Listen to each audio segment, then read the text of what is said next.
After almost a year of the coronavirus pandemic restricting how we live, many people have looked for new ways to combat isolation, depression, and anxiety.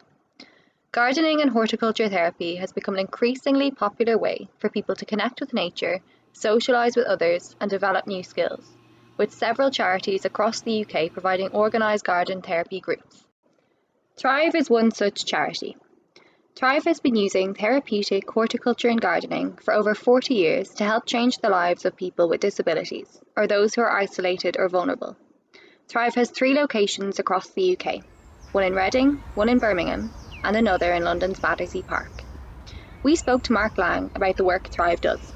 We see that there's numerous benefits to gardening. It's very holistic activity, so it can help people's physical health, mental health. We also realise how it can actually help people with their social skills, and in the environment of a garden, when you're working as a group in a therapeutic horticulture setting, you're working as a team, so you're building relationships, and that is very much about helping people who might be isolated or excluded. It's a really key part of how we work. We have groups maybe of 6 to 7 clients working with horticultural therapists and volunteers. And in those kind of small groups, relationships build. People working side by side can actually help break down maybe social inhibitions.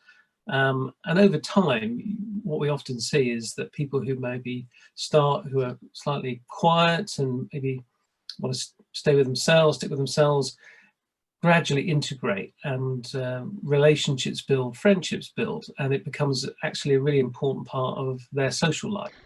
Other gardening charities have continued to operate during the UK's current national lockdown, as government guidelines now allow for up to 15 people to meet in an organised support group. Walworth Garden in South London provides an 8-week gardening therapy programme called Growing to Grow. The process is a belief in the concept that occupation is good for you, and that communion with the soil is good for you. We are an environmental centre as well, so there's lots of bird life and insect life in the garden. And when you look at lives other than your own, there's something in the feeling that's engendered when you look at living things that are not yourself and their behaviours. In cities like London, where many people live in flats and apartments without their own gardens, charities like Thrive and Walworth Garden provide a unique and important service. In a year defined by loneliness and anxiety, gardening therapy may even have been a lifeline for some.